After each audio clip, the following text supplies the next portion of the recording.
sabedoria, a fim de que apresentemos cada pessoa perfeita em Cristo. E é para esse fim que eu me empenho, esforçando-me o mais possível, segundo o poder de Cristo, que opera poderosamente em mim. Amém? Curem suas cabeças, vamos orar. Senhor Deus, nosso Pai, a Tua palavra foi lida, o Teu texto foi lido, meu Pai. Aquele segredo que era guardado, escondido entre gerações, foi revelado a nós na figura do Teu Filho Jesus. Manifesta, meu Pai, o nome do Teu Filho aqui nesta noite, que podemos sair daqui, ó Deus, sabendo quem Cristo é e sabendo quem nós somos, ó Pai, e entendendo que a plenitude completa encontramos em Ti. Ó Deus, te peço isso no nome santo de Jesus. Amém. Meus irmãos e irmãs, vocês provavelmente tiveram ou têm uma imagem na cabeça de monastérios ou de aquelas religiões que vão se agrupar, vão se reunir em um lugar distante. Na minha cidade, em Caieiras, que fica ali na zona norte de São Paulo, nós temos uma dissidência da Igreja Católica que se chama Arautos do Evangelho. Talvez alguns de vocês aqui conheçam. Os Arautos do Evangelho, eles são uma seita católica que se afasta dos demais, eles vivem mais reclusos. E lá na minha cidade, eles têm um castelo, no qual eles vão para lá, eles ficam separados da cidade. Um castelo lindíssimo, a arquitetura. Mas eles buscam essa vida separada, eles buscam essa vida mais longe de todas as coisas. Para quê? Para que eles possam experimentar, segundo eles, um algo a mais, né? Eles querem experimentar algo a mais com Deus, uma experiência maior com Deus. E, de uma certa forma, isso persiste até hoje com eles, isso aconteceu ao longo da história, com vários monges ao longo da história, mas eu vejo um movimento que também acontece no nosso meio social, só que não como monastérios, mas eu vejo algo que se move nas nossas redes sociais, nesses discursos de Instagram, com tantas influências dizendo para, olha, se você quer uma vida com motivação, se você quer uma vida que tem aquilo que está faltando para você, você tem que seguir esse e esse passo, você tem que fazer essa e essa receita. Você, olha, você tem que acordar de manhã, não é 5 às 6 da manhã, você acorda às 5, você faz aquele shake milagroso, você depois faz uma série de exercícios, faz uma série de meditação, depois você vai correr e depois você faz suas coisas. E te passam fórmulas mágicas. Todos aqui já vimos essas fórmulas mágicas. Sempre para querer te vender algo, para completar um vazio que está dentro do coração do homem. O homem, desde o Éden, desde a queda, tem uma necessidade de algo. Tem um buraco dentro do coração do homem que ele clama por uma religação com Deus. Mas o pecado, infelizmente, ele distorceu isso de uma forma tão profunda que hoje nós acabamos buscando algo além para completar esse vazio. Nessa mensagem moderna, nessa embalagem moderna, se perdem os desejos desse coração. O nosso desejo do nosso coração acaba se perdendo naquele feed infinito do Instagram. Confissões de felicidade, de alegria sem medida, quando nós vemos vidas perfeitas no feed do nosso Instagram. Mas atrás disso, nós vemos que não é assim. Nós vemos que atrás daqueles sorrisos perfeitos, daqueles corpos esculturais, existem pessoas depressivas, existem pessoas que acabam cometendo suicídio, existem pessoas que perdem o sentido da vida. E em Colossos, naquele primeiro século, não era diferente.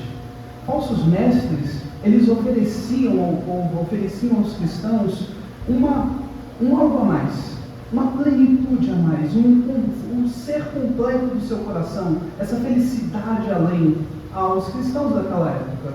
Eles ofereciam isso através do legalismo, da negação do corpo da santidade de Jesus, de visões místicas com anjos. Eles diziam mais ou menos assim: tudo bem, creem em Cristo, creem no seu Senhor, mas façam outra coisa. Creem em Cristo, mas venha aqui, continue praticando a lei de Moisés. Creem em Cristo, mas creiam nessa intermediação de anjos.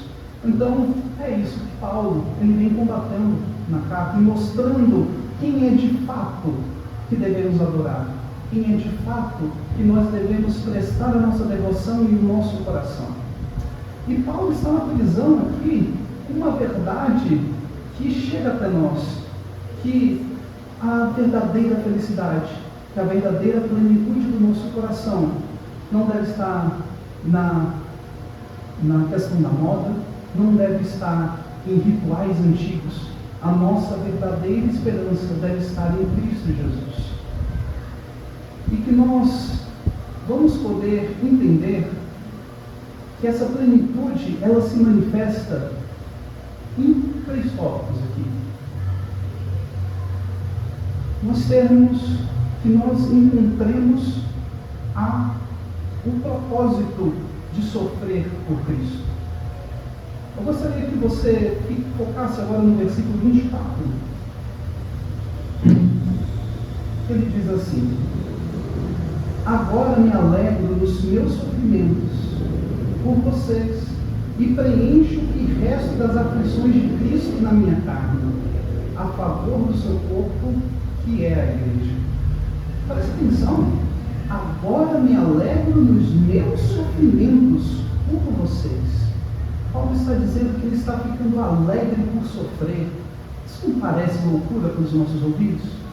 Porque a sociedade de hoje prega a todo custo que nós não devemos sentir dor, que nós não devemos nos entristecer, que nós devemos sempre estar com um sorriso no rosto, que a dor, nós temos que passar longe da dor. Mas Paulo ele diz aqui que nós devemos ter alegria, que ele se alegra no sofrimento. Mas ele se alegra nesse sofrimento por quê? Porque ele encontrou o propósito. Porque ele fala assim: eu preencho o que resta das aflições de Cristo na minha carne. Paulo aqui, meus irmãos, não está dizendo que o sacrifício de Jesus foi incompleto, que Jesus morreu e precisa fazer algo a mais. Mas ele está mostrando aqui que a vida humana terá sofrimento. E que esse sofrimento, Jesus falou lá em Mateus 24, quando ele fala do sermão escatológico. Ele fala que, olha, virão guerras, virão terremotos, o filho vai se voltar contra o pai contra o filho, mas não temam, isso é só o princípio das dores. Ele retrata tudo isso como um pacto, como tudo isso que vocês vão passar, as dificuldades no seu casamento, as dificuldades da vida, as dificuldades do seu coração, são um prenúncio de algo maior que está por vir. São um anúncio do reino que virá de uma vez por todas. Então ele se alegra nas dificuldades, ele se alegra na dor, porque ele sabe que o fim da dor não é o fim como o mundo prega, é uma dor por si mesmo, mas é uma dor que leva a algo a mais, a algo espiritual. Não uma dor que simplesmente vai ali saciar um estoicismo, né? Essa filosofia de ser duro, de ser resiliente, que você tem que aguentar tudo. Não, mas ele experimenta, ele compartilha com Cristo as dores desse reino que há de vir. Então, pergunto para você, meu irmão, nessa noite: como você tem encarado o sofrimento na sua vida? Como você tem encarado as dores do seu dia a dia? Quando a dor vem, quando a doença vem, quando o desemprego vem, quando a dor do seu filho pequeno, quando o seu filho pequeno fica ali numa cama de hospital, como você reage a essa dor? Você acha que esse problema é só um problema ali, é só um vírus que ali se acometeu e pronto? Ou você não olha com a perspectiva que, olha, eu devo colocar a minha esperança em Deus. Eu sei que isso aqui não é simplesmente um momento que eu tenho que passar por minha vida, mas é uma oportunidade que Deus está me dando de glorificar o seu nome, de ver Cristo nisso, de olhar para esse momento de dor e me colocar submisso aos pés de Cristo, e me alegrar nas minhas dores. Porque quando você passa pela dor, quando você passa pelo sofrimento, você está preenchendo a sua porção dessas aflições de Cristo. Não é uma dor inútil, mas ela com significado e propósito, ela ganha sentido na sua vida.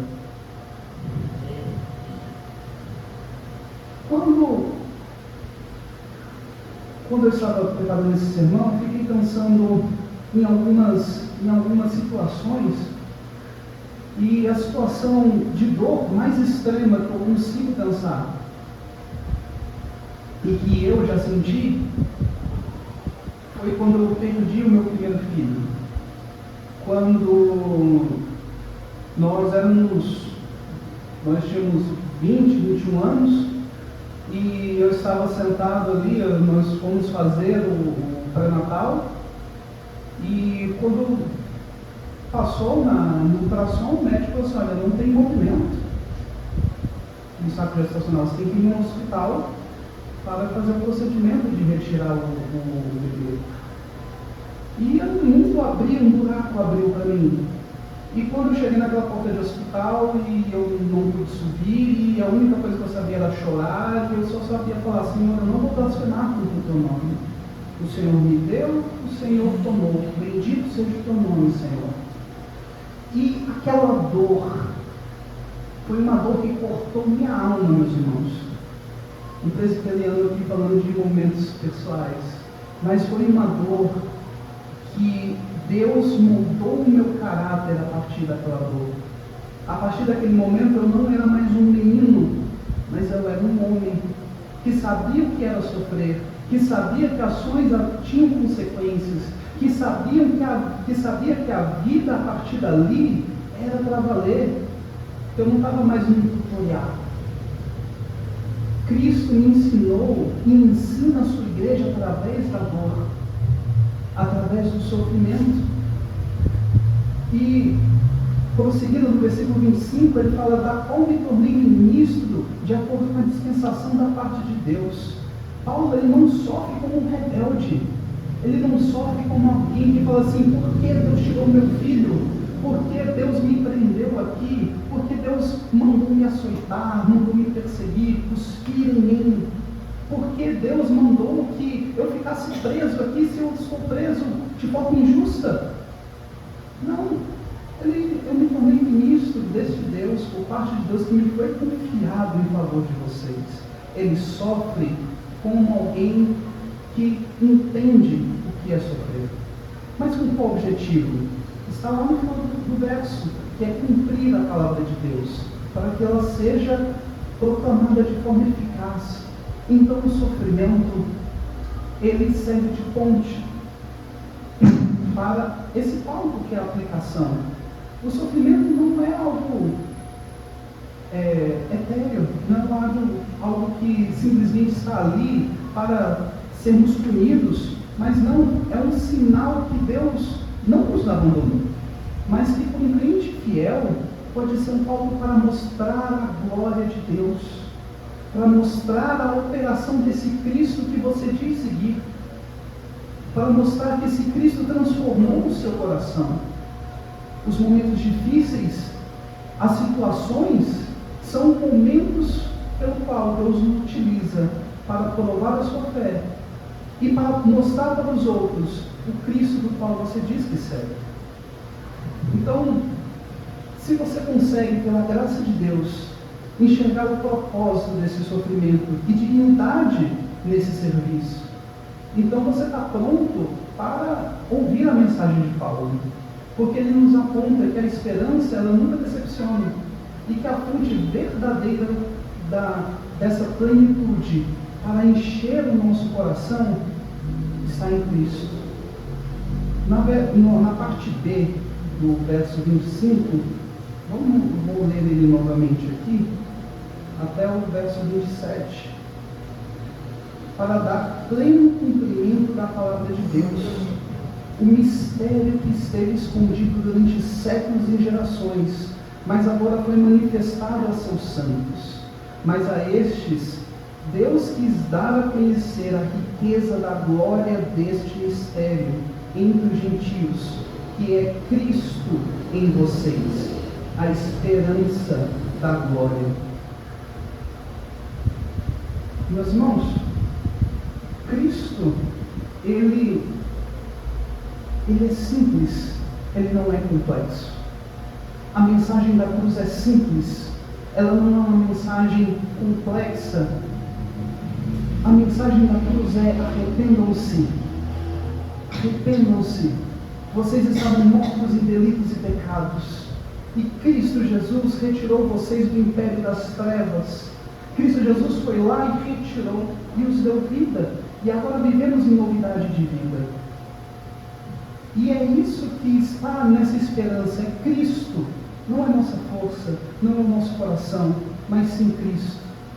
Não existe Cristo e mais alguma coisa. Não é Cristo e rituais secretos. Cristo mais presbiterianismo. Cristo mais assembleianismo. Cristo mais uma visão diferente. Não, é Cristo. É Cristo revelado. É a pessoa. É uma pessoa. A verdade que estava revelada, que estava escondida ao longo dos séculos, não é uma teoria.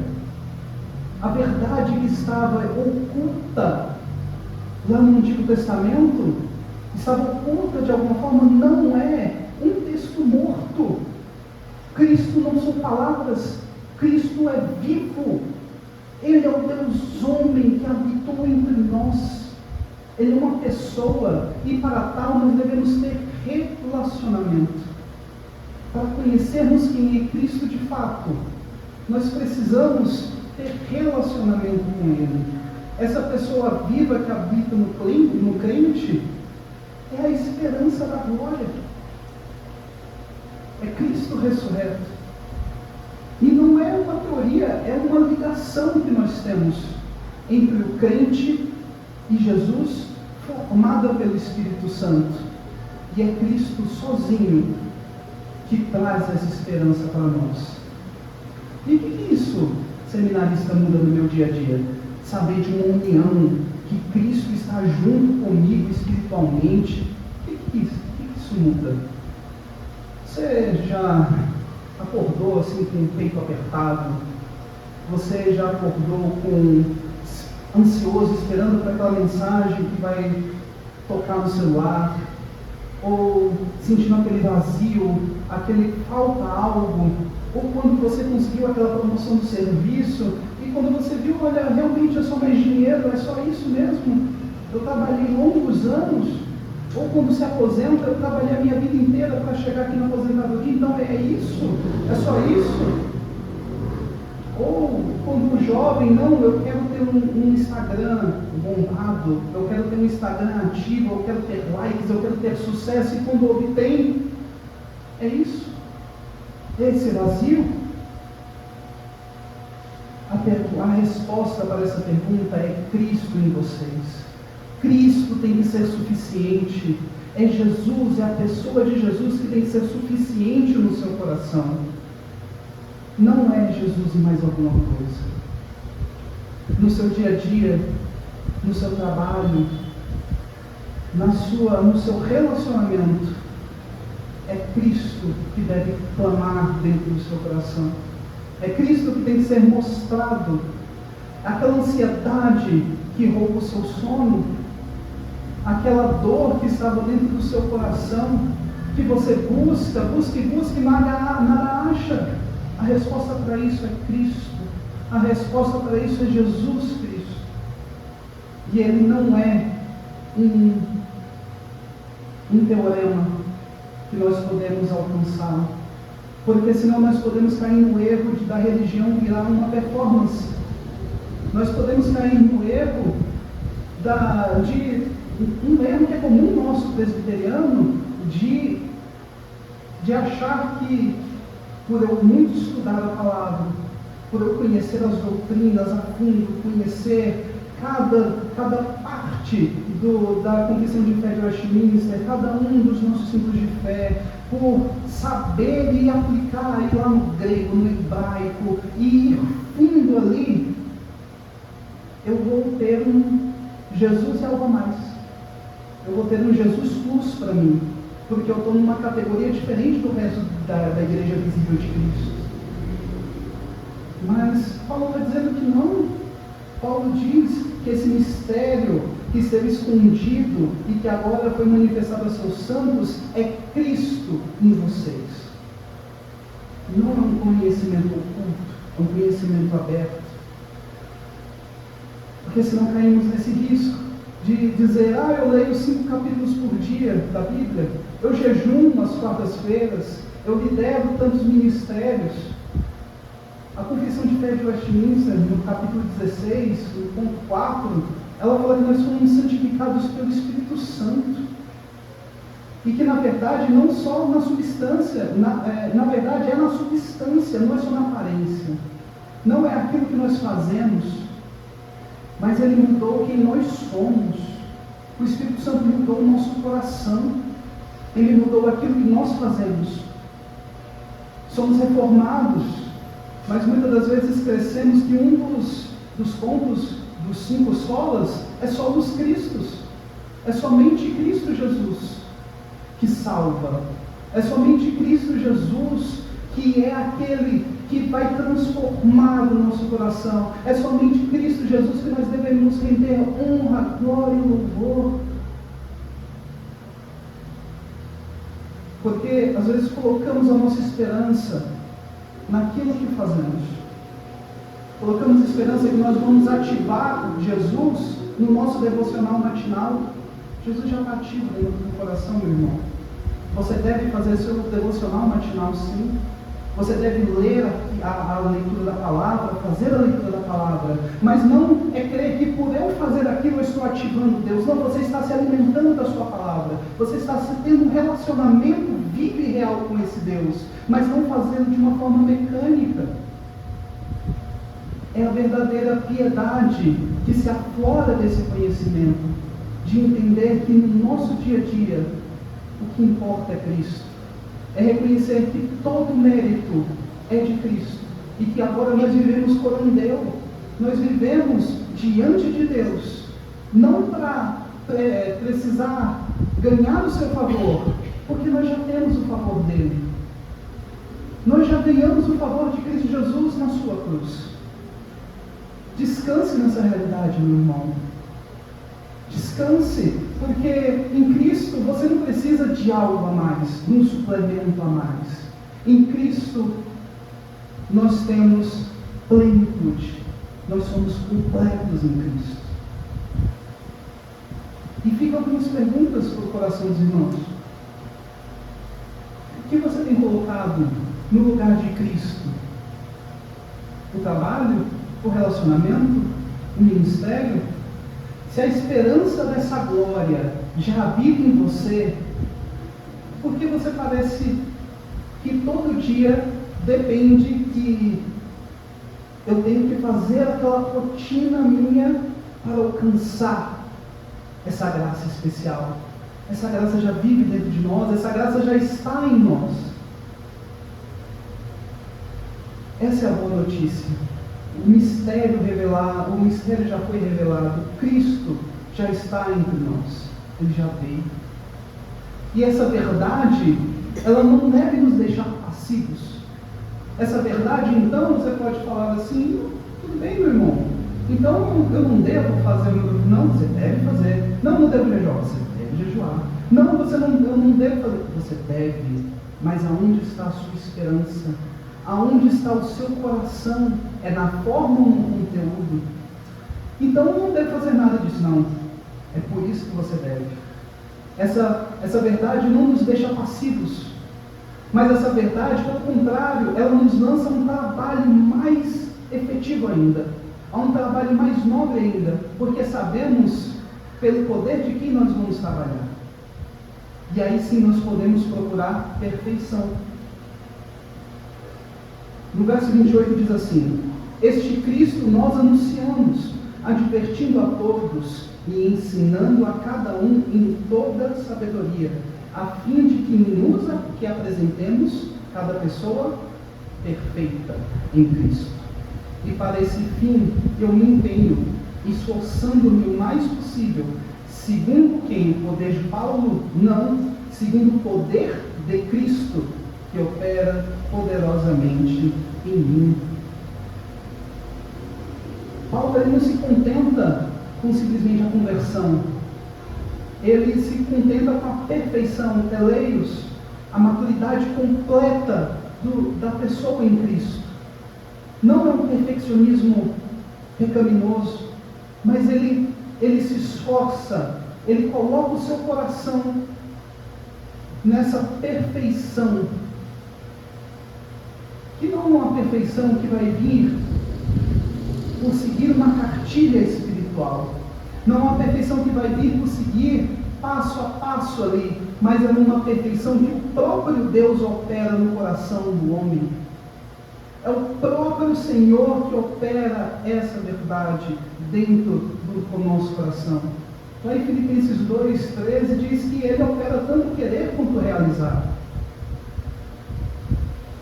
Em Efésios capítulo 1, Efésios 1,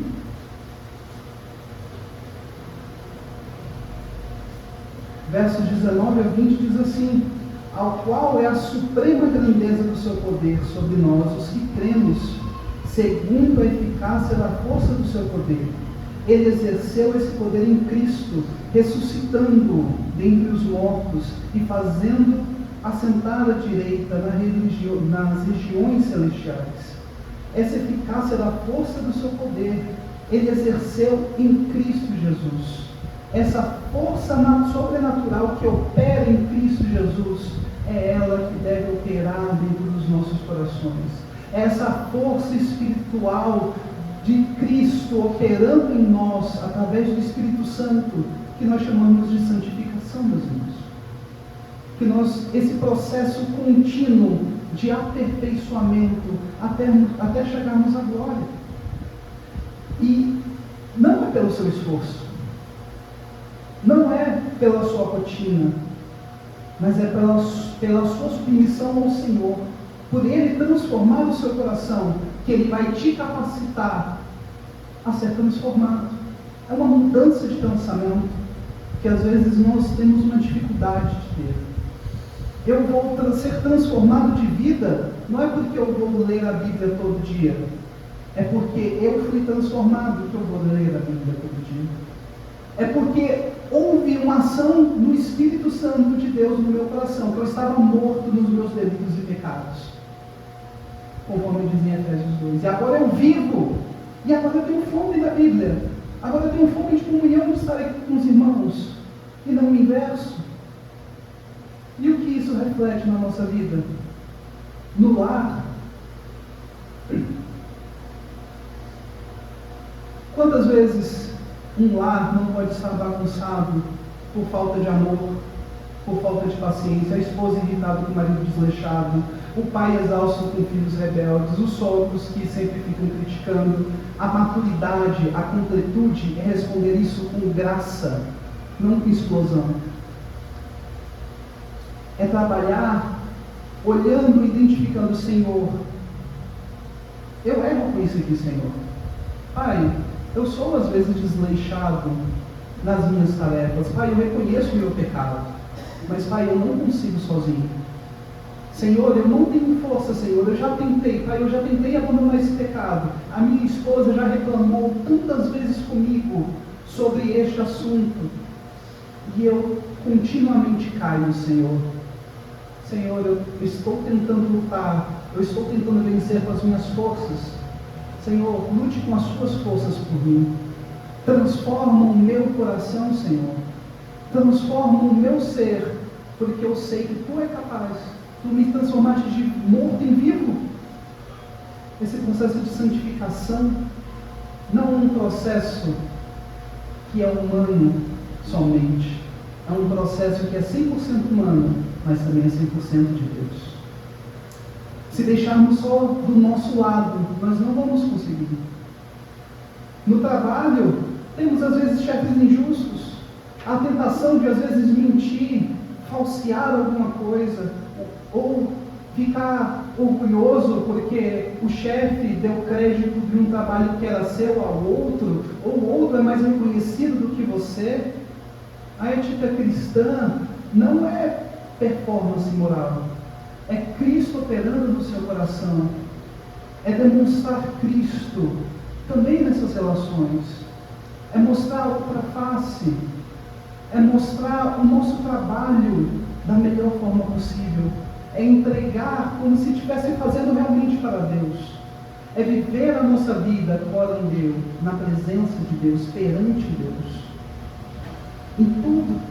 E quando vermos nossas falhas, e quando vermos os nossos pecados, e quando vermos todo o erro que é nosso, clamar a Deus por graça, para que Ele transforme o nosso coração. Na igreja, da mesma forma, muitas das vezes, nós evitamos o confronto, nós evitamos ouvir o irmão fazendo isso, às vezes faz a fofocação ali com outro irmão para falar, mas não confronta, segundo Mateus 7, de você fazer, de ir lá e conversar com seu irmão, de você ajudar. Vai fazer, não vou julgar. Não. Dentro da igreja é um momento também desse amadurecimento espiritual, dessa santificação como corpo. Aqui na Escola Bíblica Dominical de manhã, nós estudamos uma parte disso, desse crescimento espiritual, desse crescimento que a igreja não deve crescer somente em número. O número do crescimento da igreja é um aspecto do crescimento, mas o relacionamento entre os irmãos, a responsabilidade dos irmãos para com a palavra de Deus, a responsabilidade dos irmãos com a sociedade, com também o próprio testemunho, tudo isso é um aspecto de crescimento que entra nessa seara, meus irmãos. Então, se nós entendemos que o trabalho perfeito que nos leva ao descanso eterno não é feito por você, mas sim por Deus, e que nós devemos trabalhar mais firmemente e com mais certeza ainda, porque é Deus que vai realizar, não é você.